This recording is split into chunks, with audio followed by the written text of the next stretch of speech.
This is Jackets Debrief, a show about the Columbus Blue Jackets, the National Hockey League, and part of the Hockey Podcast Network.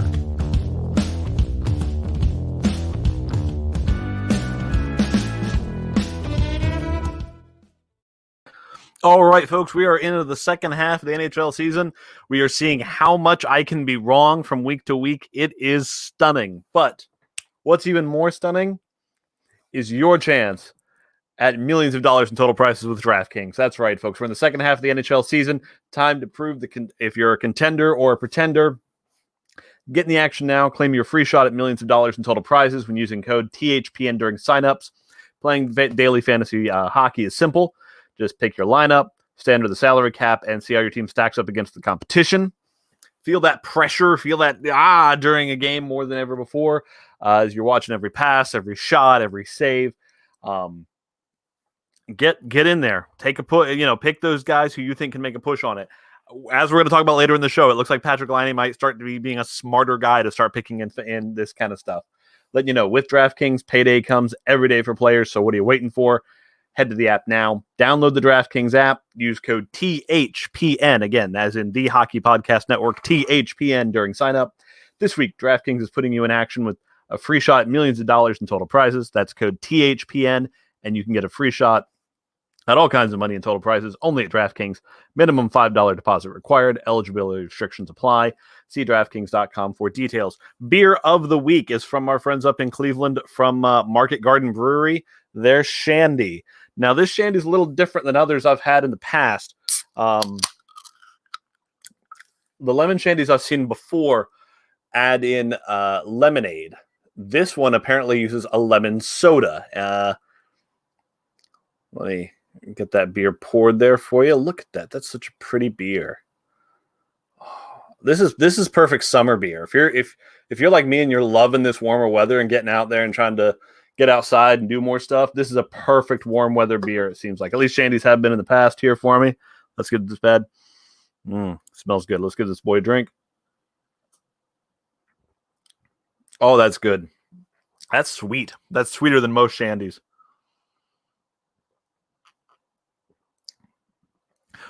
One thing that tells me if I like a warm weather beer is how quickly you can drink it. Like if you can just, and I know, you can always chug a beer, but like when you're hot on a hot day, when you drink water, you just can drink it without thinking about it. A warm weather beer is a beer that's easy to do that with. Like Guinness, if you're someone who pounds Guinness, you're from heartier places than me, my friend, but oh, that's good. I like that beer a lot. That might be a staple this summer. My goodness. Shandy, the Market Garden Brewery Shandy.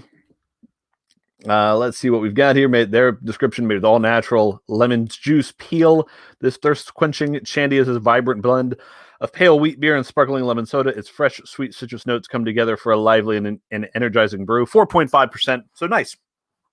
Not too heavy while you're out there. All right, folks. So jumping right into it. This is not what we expected, folks. Again, last week I was doing my Ides of March show, and I was sitting here going, things aren't good, things aren't great. And then today I have to come in for a show, and the Jackets are tied for the 4th spot in the division. And it's not a tenuous hold either, because what have we been saying all season?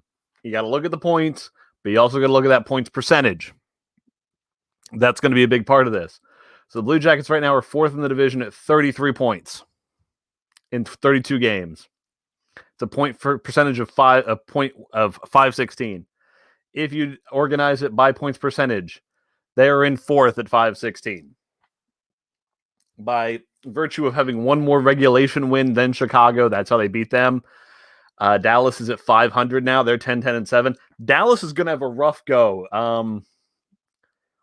Because the real problem Dallas has is now, because of all those games they missed. They started the season on the COVID list. I mean, the whole team essentially missed time. And then they had those 2 or 3 games that were delayed because of the weather situation, the power situation in Texas. Now they're having to play games just constantly. it's not conducive.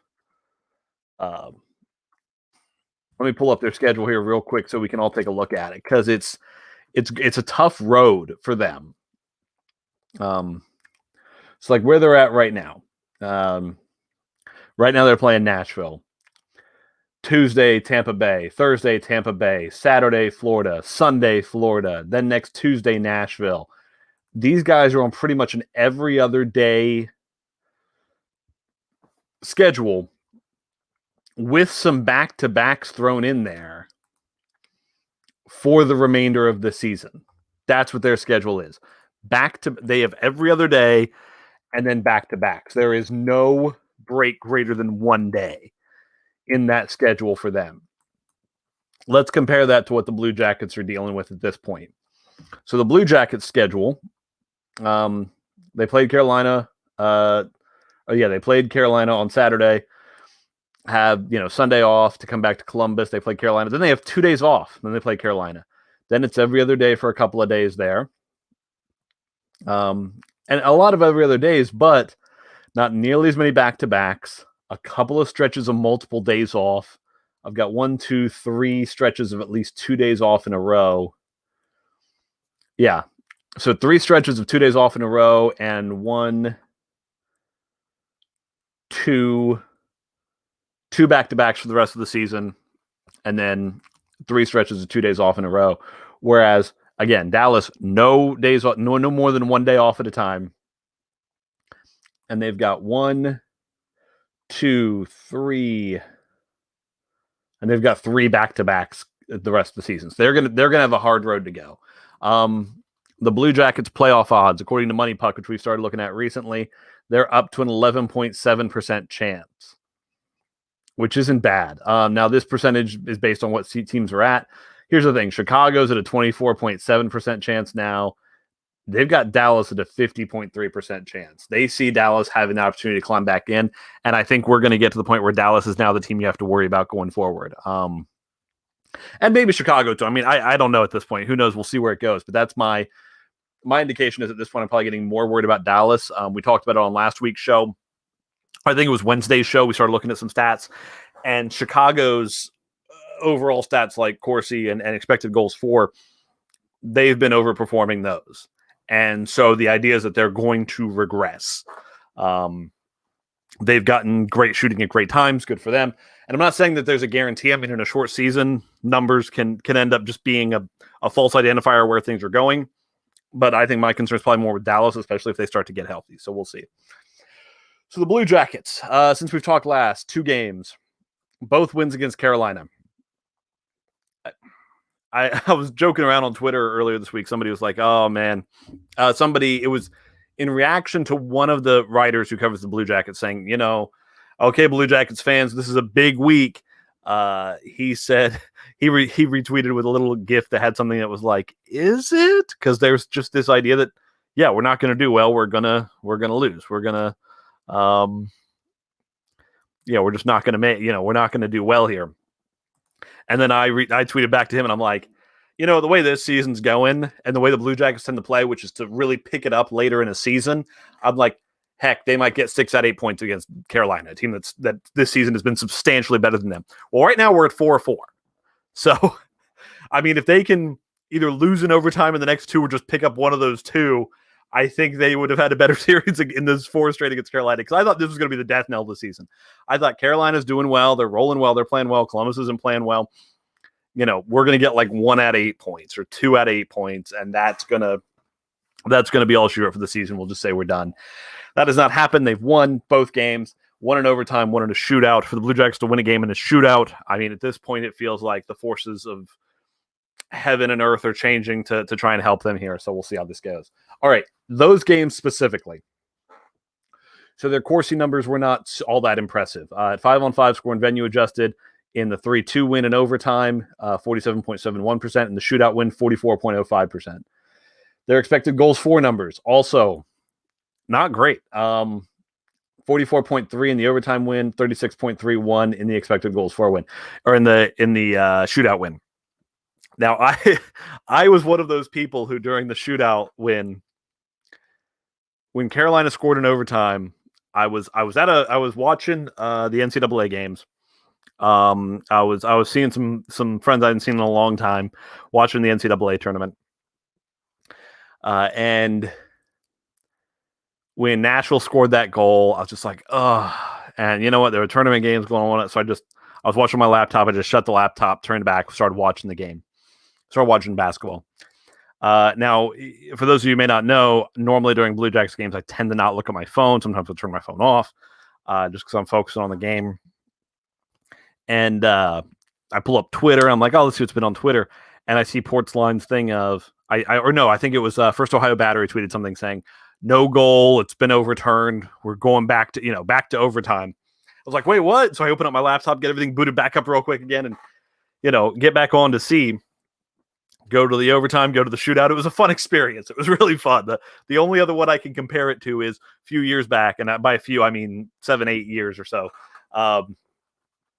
There was a game, the Browns were playing the Ravens, and it was something where it was like a last second thing. They were down by 1 or 2 points. They line up for a field goal, kick it. And when I was watching it live on TV, it looked like the ball had hit the crossbar and come out. So it was no good. And I was just, Browns lose again, turn the TV off, and that's it. I'm driving to work the next day. This was years ago because I wasn't really on social media or anything like that. And I just goofed around, did other stuff the rest of the night. Turned on the radio the next day driving to work. And on the radio, they were like, oh, that Browns game had a crazy ending last night. And that's when I came to find out, looking up highlights later on, what had happened was when the kick went through, it had gone through the uprights and it hit the support post that holds up the field goal and then bounced back out. So it was a good field goal. So after they reviewed it, the Browns won the game. So I was just, again, this is one of those things to me. It's a fun, weird sports memory that I will remember for a long time. The whole shutting the laptop in disgust and then bringing it back up when we get to enjoy it. Now, one of these NHL stat bots out there I follow on Twitter, they tweeted something out today that made me have to take a second look at something. And it was, they do this thing where they kind of show game score for a team. And there's it shows, if there's it essentially gives you an idea of how well the player played overall in the game. And they were like, don't look now, but it's Pat. And somebody retweeted, I think it was the Spence CBJ account, who does a lot of cool YouTube reposting of like cool Blue Jackets highlights and news mentions where the Blue Jackets are mentioned. He posted it and he said, it looks like Laine is starting to turn into a two-way player.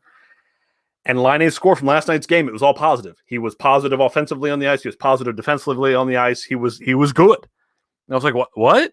And again, I kind of half watched the game because I was watching NCAA games. So I said, well, let me go back and look at the two games here. So at 5-on-5, scoring venue adjusted. In the overtime win, Patrick Laine's Corsi 4 was not great, 41.53. But you look at that expected goals for %, which actually is kind of a measure of how well, when you're on the ice, does your team create better scoring chances than the other? 51.7% expected goals for. Now, did Laine score in either of these games? No, except for the shootout score there. But when he's on the ice in that overtime win, the Blue Jackets created more scoring chances than their opponents. Or as far as the quality of the scoring chances, not the amount, but the quality of scoring chances overall was better. Last night's game, the shootout win. Patrick Laine, Corsi 4, 40.6%. So we were outshot. But when you look at the expected goals for percentage when he's on the ice, 55.42.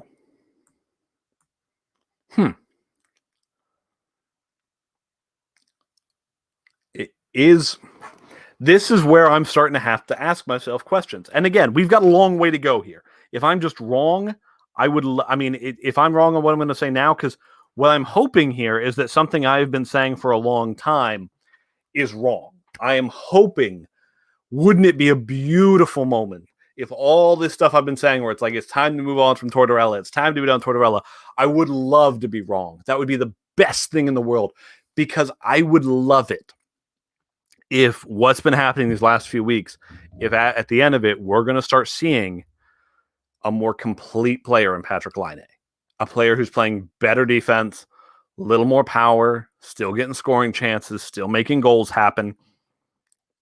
Are we seeing that? I don't know.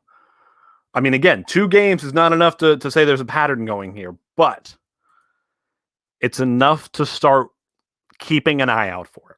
And that's what I'm going to be doing going forward here. I'm going to be keeping an eye out for what's going on. All right, going to hear a quick message from our friends of the Hockey Podcast Network, and we'll be right back.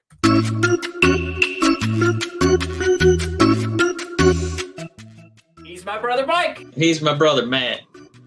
And we are the Brothers of Discussion, hosting Red Wings Rant, where tirades and impassioned pleas about your Detroit Red Wings finally have a home. In a season mired in tragedy and despair, we are here to be your audible Earl Grey, to bring joy, placidity, and perspective to one of the roughest eras in Red Wing history. We honor the past, find the positives in the present. I swear they're there.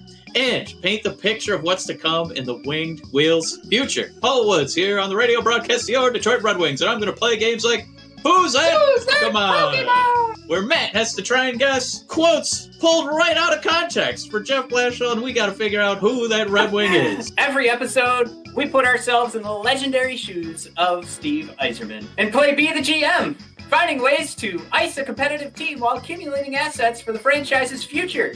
We also shoot the breeze. Some of the great local and national voices in Red Wings hockey, including Ken Kell and Keith Gave, and Greg Wyshynski and Ryan Lambert. Check us out every Monday and Thursday on Apple Podcasts, Spotify, and everywhere else you listen to podcasts. And check us out live every Wednesday and Sunday for Red Wings reactions and live conversations with you on our YouTube channel, The Brothers of Discussion.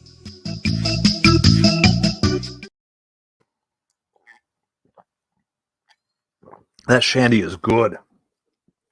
Such a fan of the Market Garden Shandy. All right, folks. Story on the Athletic this week from Sean Shapiro.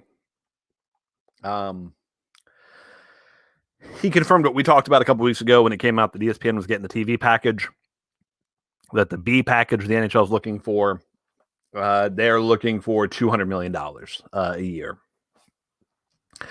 The B package will have a certain amount. I mean, it'll have, 3 Stanley Cup finals. And the other big draw that is you'll get 3 Stanley Cup finals, you get playoffs, and you will get the Winter Classic is the big deal. That's kind of the big push they want to make in that. So that's what they're looking for. Now, something else that's interesting. He mentioned something. I'll just read what he wrote because I think this says it well. Streaming will also be a key in how the league plans to grow internationally. For example, unless you live in the Baltics, Wednesday's announcement that Nordic Entertainment Group had acquired the NHL streaming rights in Latvia, Lithuania, and Estonia for its Viaplay streaming service likely meant little to you. But the deal is another signal of how things are trending with the NHL, and the NENT deal is likely going to be part of a growing trend for streaming deals in Europe for the NHL and other international markets. It gives the NHL more flexibility in many markets to leverage revenue, whether that's working out streaming deals with existing TV partners or other streaming services. So, whereas it's sad for me that it sounds like NHL.TV finally is going to die, it looks like the league's going to be making a lot of money off of it. It looks like they're, now that that's kind of gone in the States, because it's going to go to ESPN Plus, it looks like they have made the decision to just start auctioning it off to streaming services around the world, which might just grow the game in those parts of the world. Because, I mean, if you have this, Viaplay, and you're a hockey fan, but shelling out $100 for NHL.TV wasn't useful, but you have this, and now you got hockey games, I can see where that'd be some great value for some people. So that's cool. Good, cool way to grow the game there. Happy about that. Something I pulled up. Sportsnet did an article. They titled it, 12 most NHL's top 12 UFAs of 2021, latest rumors, reports. And I went through it thinking, okay, if the Blue Jackets are going to play around in the free agency pool this year, which maybe they'll have the money, maybe they won't. It depends on what the Patrick Laine deals look like. It depends on if they make a Seth Jones deal, if they make a long-term Zach Werenski deal, we'll see. But I was looking at it saying, of the guys who are going to be UFAs, who do I want them to target? And honestly, there's one. There's one guy on this list I want them to target. It is number 6 on the list. One, Ryan Nugent-Hopkins. Ryan Nugent-Hopkins, center, can also play left wing, but has done so for the Oilers, has been a great middle six center. I think it's the kind of player the Blue Jackets need, big time. They're saying he's looking for something close to Draisaitl money, which is $8.5 million a year. Which, if he's going to be your top line center or second line center, that's not bad. I mean, if you can get a Ryan Nugent-Hopkins on a line with a Patrick Laine, that would be great. Or if you get him on there with a Bjorkstrand, that would be great. I mean, either way works with this. Guy's 28. So I want him on this team. This is a guy that there's been talk of trying to trade for at different points, and that just never happened. Now, maybe he stays in Edmonton. We'll see. But I'll just put it the way the article puts it. Positive preliminary extension talks took place in October between the Oilers and Nugent-Hopkins camp, then silence. The best cap comparable here may be Brendan Gallagher's 6-year, $39 million extension in Montreal. Asked about RNH's future on a Zoom call in late February, Holland thought back to some of his overcommitting in Detroit. The quote from Holland is, "You sign some contracts and they don't work out. And the way the cap system is built, it makes it more difficult to compete. He's an important part of our team and he's got good chemistry with our players, but it's got to work for both sides." Sounds like he's laying the groundwork to say RNH is going to be done. I think Columbus needs to go in there and get a deal. I think he'd be a great player to be for the Blue Jackets. So that's my take on that. Because I mean, right now that's just I think that's the way to go with it. So I would be excited to see Ryan Nugent-Hopkins signed onto there. I think that'd be a great add-on for the Blue Jackets. All right, folks. So what are we going to see the rest of this week? Monday night, Columbus plays Carolina. Then they have 2 days off and don't play again until Thursday. So, I mean, if you're Columbus, you enjoy those days. You let guys rest up. You try and keep the bangs from building up too much in the body. You get some guys some time to rest. So I'm excited. This team, every time they take you out, they pull you back in. And it's just, I mean, I like it because I want to watch competitive hockey, but my goodness. Anyway, last thing I'm going to talk about this week, and it is not hockey related at all. And if you don't want spoilers because you haven't seen it yet, now is the time to turn off the podcast. We are going to talk about Zack Snyder's Justice League for a moment. You've got to the count of 5 turned off. You don't want to hear spoilers. 1, 2, 3, 4, 5. All right. So, I am a big DC Comics fan. Loved them as a kid. Loved them as a teenager. Enjoy the movies, all that stuff. I will say the original Justice League movie just felt like it didn't really fit with Man of Steel and Batman versus Superman, which we all know why. They changed directors when they put in Joss Whedon instead of Zack Snyder. Well, this week on HBO Max, Zack Snyder's Justice League came out. The thing's 4 hours long. It's ridiculous. I would recommend, if you're someone who doesn't have that kind of time, the movie actually does break itself up pretty well into parts 1 through 6, and then an epilogue. So if you're like, I don't want to make the time commitment, you can start watching it, and whenever the screen goes all black for a second, it comes up with part whatever, and you can just pause it and then come back to the movie later. You could watch it essentially like it's a TV show if you wanted to. I'm going to say this right now. It was much, much better than the original Justice League movie. So much better. It feels... The thing I'm going to compare it to, and some of you may not be old enough to remember this. Remember when I went to the theaters to see the second Pirates of the Caribbean movie? When I left, I didn't like it. I was like, wasn't fun. It was, and then when I went and saw part 3, part 2 became better because now there was an ending to the story. So that middle part of the story was a lot better. And I feel like that may be what happened to Batman vs. Superman in my mind with this movie. Because we have a cool ending now, Batman vs. Superman is now a better movie. I think one of my favorite big parts of the whole thing is this moment, is this feeling, this arc that it created for Batman, where Batman's life of fighting crime in Gotham had beaten him down to the point where he couldn't believe in good people anymore. That's really what it felt like. And that's why, there's this whole thing of Superman's ultimately powerful. He can do whatever he wants. So we have to destroy him. Then in Batman vs. Superman, Superman dies saving the world. And that is a motivation. That's an inspiration for Batman. So you kind of see throughout Justice League this completing of a story arc of how Superman essentially saves Batman. How Batman now believes in things again and believes in the world being a better place and all that good stuff. And it's really cool. The other thing this movie does really well, it really fleshes out characters more. It really does a better job doing things like in the original version of Justice League, the way Aquaman is kind of mistrusting of people, doesn't really feel, it just feels like it's thrown in. This one explains it. Cyborg gets a whole arc and it's really good. And seeing this movie now kind of upsets me if we don't get to see more of Zack Snyder's DC universe in the future, because it lays the groundwork for so many cool things, for so many cool future ideas. The idea of, essentially they allude to a Hall of Justice in the future, and they allude to the villains working together to do things. And I kind of like how in this one, because I am somebody who has completely embraced that what Warner Brothers is doing and what Marvel is doing with their superhero properties and movies and TV is just totally different. They're just different things. Marvel's all about this universe that's all put together and things are synced up. And it's good. It's a fun, good thing. But DC is doing this other thing where they're like, we're doing weird things with these characters. We're going to take it in a weird, different direction. We're going to kind of mess with it a little bit. So I personally, even though, Superman has a show on TV, Superman and Lois, I would love them to still continue these movies, and you can just do both at the same time, and it'll be fun, and we'll enjoy it, and I'll watch it all, and it'll be great. So I can go more into that at some other point, but I really liked it. I thought it was an awesome movie. I enjoyed it a lot. I like to see them do more with it, because there's just so many interesting things that they haven't explored that could exist in this Snyderverse, that as it's been dubbed.